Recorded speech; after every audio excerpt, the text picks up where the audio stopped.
Biden unveils $1.9 trillion rescue plan. President-elect Joe Biden unveiled a $1.9 trillion stimulus package that includes direct payments to Americans, a $15 minimum wage, aid to small businesses, and a national vaccination program, among many other provisions. While Congress's bipartisan action in December was a step in the right direction, it was only a down payment. It fell far short of the resources needed to tackle the immediate crisis, according to the statement accompanying the details of the plan. "We are in a race against time, and absent additional government assistance, the economic and public health crises could worsen in the months ahead." The $1.9 trillion legislation includes $1,400 stimulus payments on top of the $600 being distributed, the extension of key unemployment programs that are set to expire in the spring, aid to small businesses, $350 billion to state and local governments, increase in tax credits for low and middle-income families, and $160 billion for a national program on vaccination and testing. The $2,000 direct payments would be an increase from the $600 direct payments currently being distributed, meaning eligible Americans would potentially receive an additional $1,400.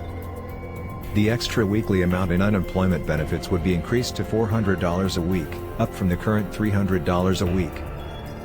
Biden's plan would also extend those benefits through September. Currently, the additional benefit lapses on March 14. Under his plan, Biden would also extend the program that provides jobless benefits to workers who typically don't qualify for regular benefits. The plan would put in place a federal moratorium on evictions and foreclosures until the end of September. Biden's proposal would also increase the child tax credit and expand the eligibility requirements for the Earned Income Tax Credit. It also would allocate billions of dollars toward food insecurity. Biden also plans to introduce a second economic recovery plan in the coming weeks that targets creating jobs and addresses climate change. Biden's proposal comes less than a month after the latest $900 million deal was signed into law after months-long gridlock and negotiations.